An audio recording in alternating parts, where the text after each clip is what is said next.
Good morning student. मैं जानता हूं आप सभी बड़ी बेसब्री से हमारी वीडियो का वेट करते हैं। आपके इस प्यार और विश्वास के लिए बहुत बहुत धन्यवाद। चलिए आज की क्लास स्टार्ट करते हैं।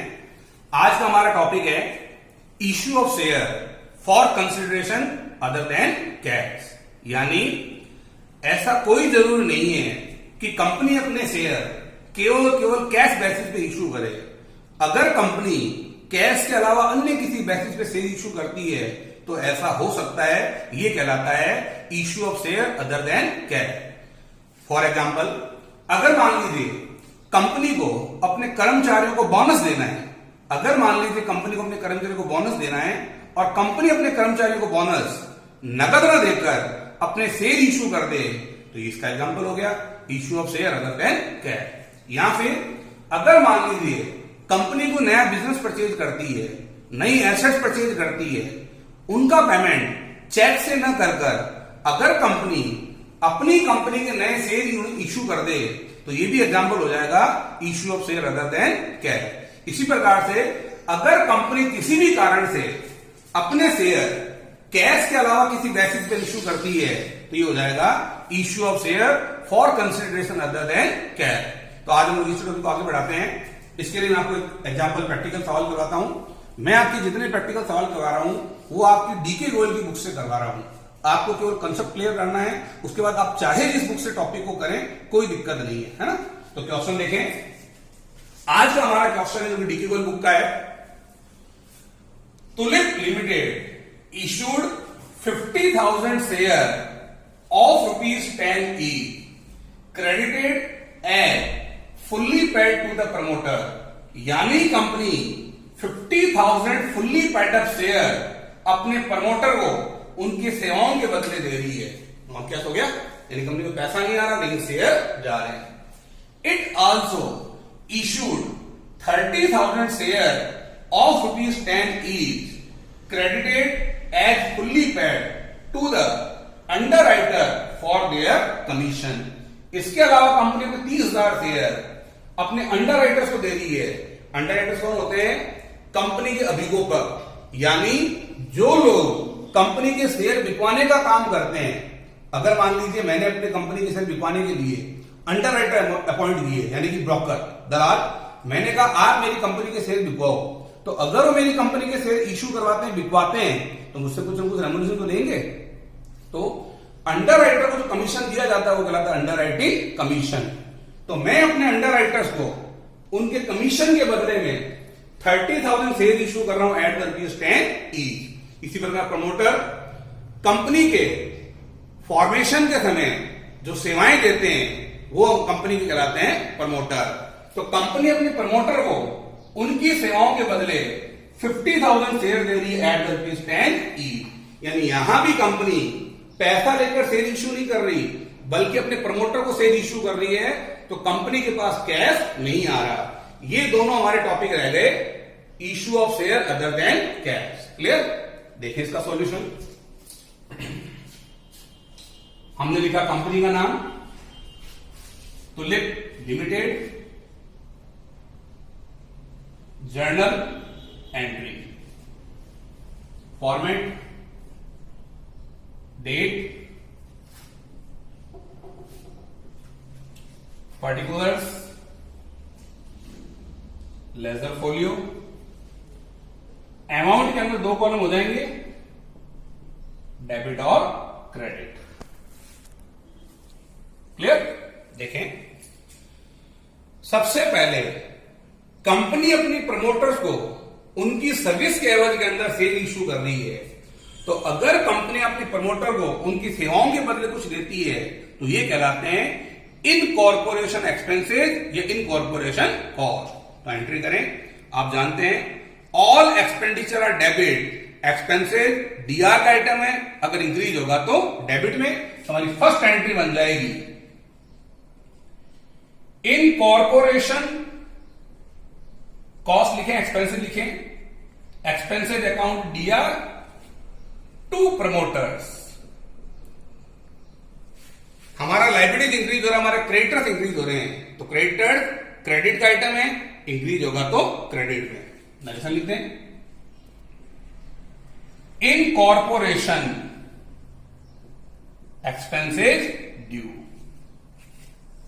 कितना ड्यू है देखो, कंपनी उन्हें 50,000 शेयर दे रही है एट द ₹10, यानी कंपनी 5 लाख रुपीज के शेयर दे रही है। इट मीन्स उनका 5 लाख बनता था, तो आप अमाउंट वाले कॉलम में दिखा दें ₹5 लाख, डेबिट ₹5 लाख, क्रेडिट।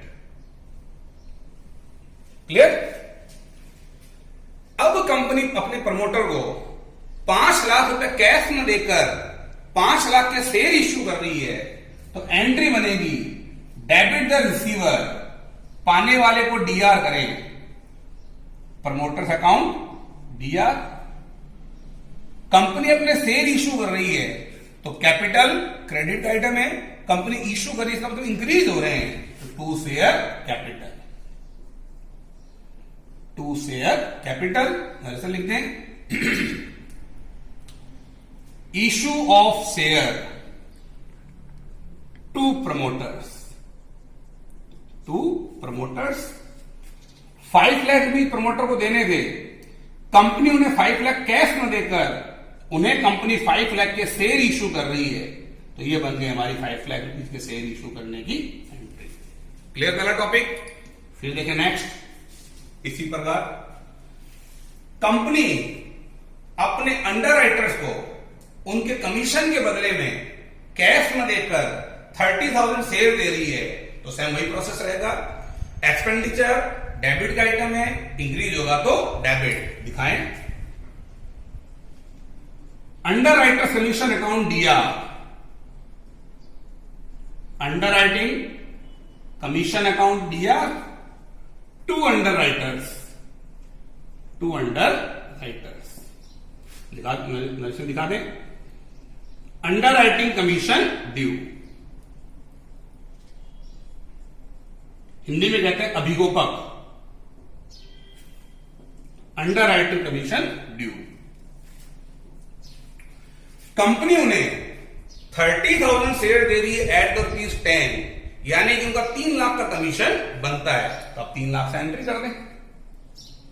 यह एंट्री बन गई ₹3 लाख, डेबिट 3 लाख, क्रेडिट। अब कंपनी अपने अंडरराइटर्स को कैश पेमेंट नहीं कर रही, बल्कि कंपनी उन्हें शेयर इश्यू कर रही है, तो एंट्री बनेगी डेबिट द रिसीवर, पाने वाले को डीआर करें, underwriters account D R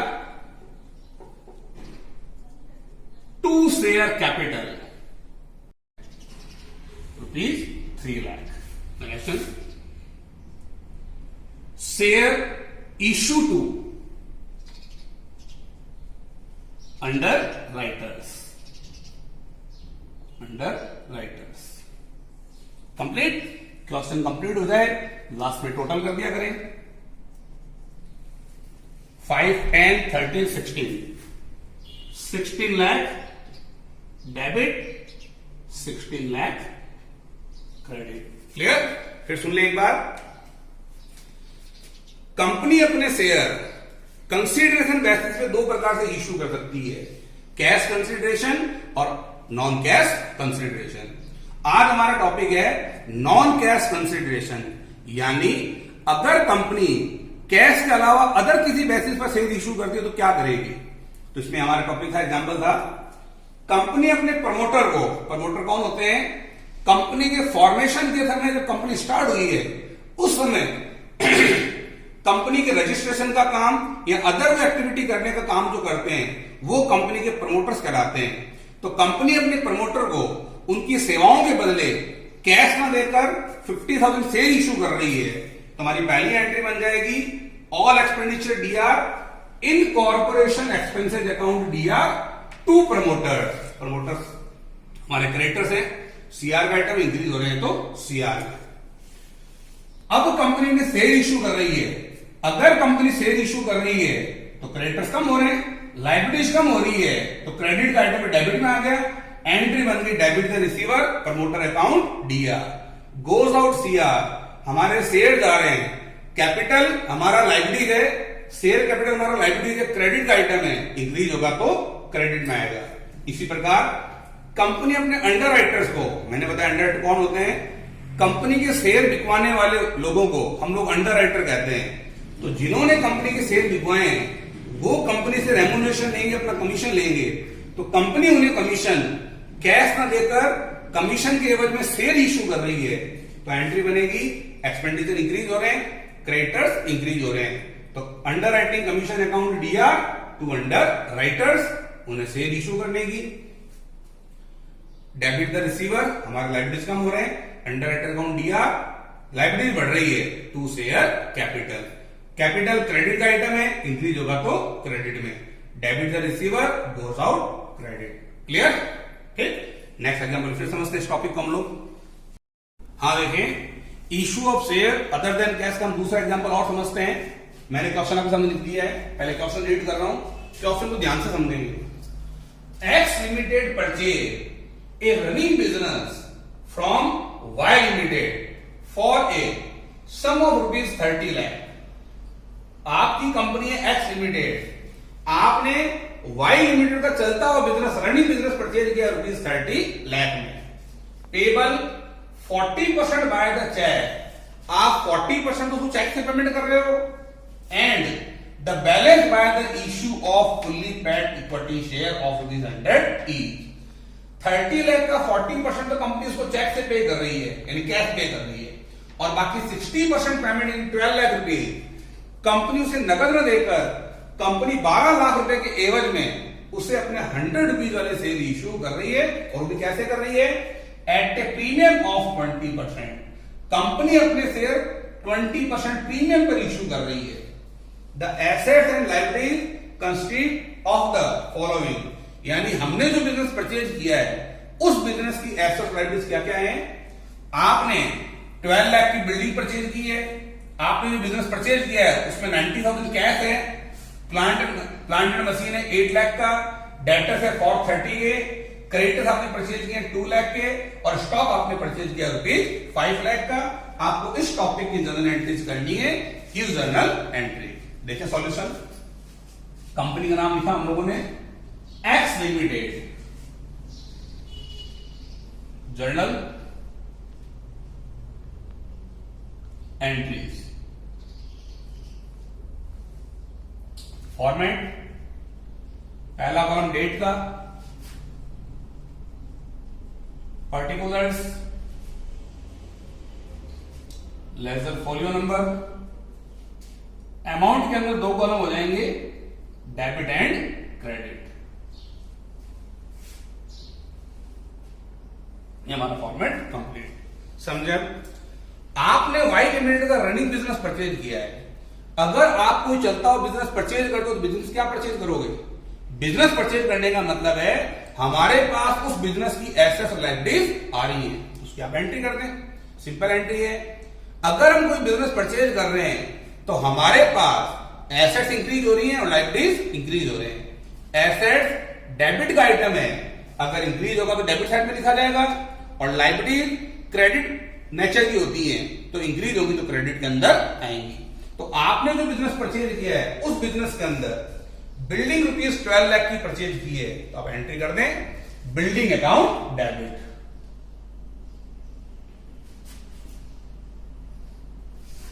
₹12 lakh debit side में।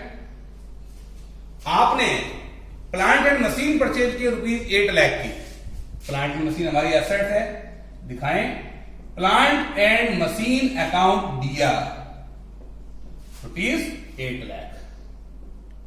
इसी प्रकार ये लायबिलिटी सीआर में आएगी।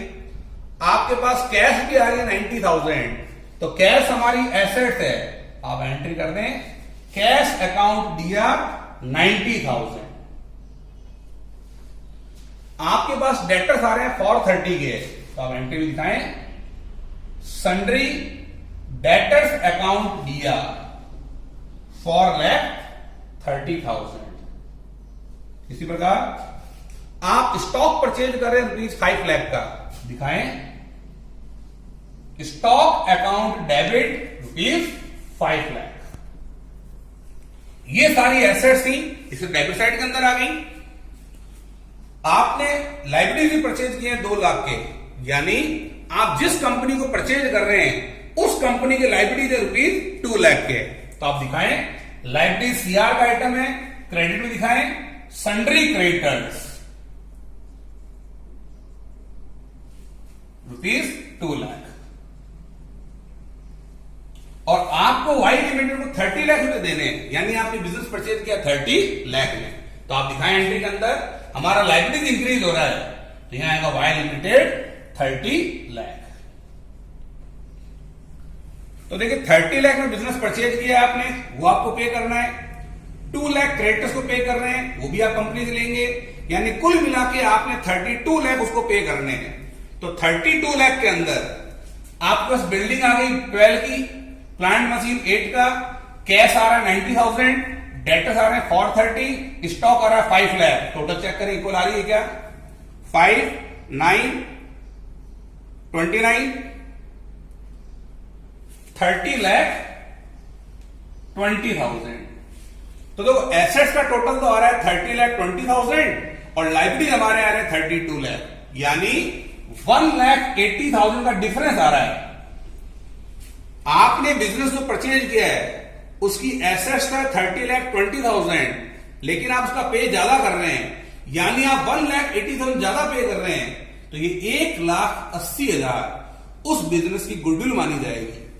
आपको पेमेंट करना था 30 लाख 20,000 का, 30,20,000 की एसेट्स आपके पास आ रही है, लेकिन आप कंपनी को 32 लाख पे कर रहे हैं, 2 लाख क्रेडिटर्स को 30 लाख कंपनी को, तो आप कंपनी को 1,80,000 एक्सेस पे कर रहे हैं, तो ये आपकी कंपनी की कहलाएगी गुडविल, यानी ये वाई कंपनी की गुडविल है। हम वाई कंपनी को 1,80,000 का एक्सेस पे कर रहे हैं, यानी उसकी गुडविल का पे कर रहे हैं। तो ये हमारी एंट्री बन गई, building account DR, plant account DR, cash account DR, debtors account DR, stock account DR, goodwill account DR. जो डिफरेंस आया है 2 सन्ड्री क्रेडिटर्स और 2 वाई लिमिटेड। नरेशन दिखा दें, purchase of business from Y limited, ठीक है, ये हमारी होगी बिजनेस परचेज की एंट्री। अब देखिए टोटल पे कितना करना है 30 लाख, हम उसे 40% चेक से पे कर रहे हैं। दिखाएं एंट्री बनेगी, अगर हम वाई को पे करें तो हमारा लायबिलिटी डिक्रीज हो रहा है। Y limited account DR, cheque से पेमेंट कर रहे हैं टू बैंक, 30 लाख का 40%, 30 लाख का 40%, रुपीज 12 लाख, 12 लाख रुपए आप उसको कैश पेमेंट कर रहे हैं। 40% paid to Y limited in cash, ठीक है, और बाकी रिमेनिंग 60% पेमेंट आप बदले में शेयर इश्यू कर रहे हैं। बाकी के 60% पेमेंट के लिए आप कंपनी के शेयर इश्यू कर रहे हैं। तो एंट्री बनेगी debit the receiver Y limited account DR, company अपने शेयर 20% प्रीमियम पर इश्यू कर रही है, तो प्रीमियम कंपनी के लिए फायदा है, तो एंट्री बनेगी लायबिलिटीज कम हो रहे हैं सीआर में, कंपनी की शेयर कैपिटल इंक्रीज हो रही है, शेयर कैपिटल कंपनी को 20% प्रीमियम मिल रहा है, तो प्रीमियम कंपनी का कैपिटलाइज प्रॉफिट है, प्रॉफिट इंक्रीज हो रहा है, सीआर में आ जाएगा टू सिक्योरिटी प्रीमियम अमाउंट।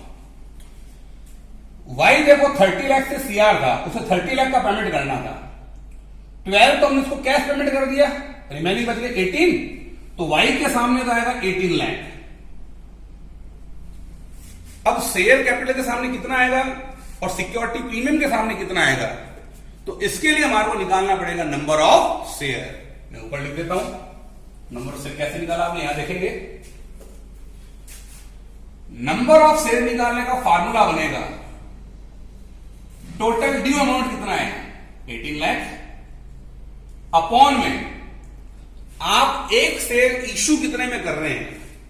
देखिए 100 रुपीज का शेयर है, आप 20% प्रीमियम पर इश्यू कर रहे हैं, 100 रुपीज का शेयर है, 20% प्रीमियम पर इश्यू कर रहे हैं, यानी आप 120 में इश्यू कर रहे हैं, डिवाइड कर दें,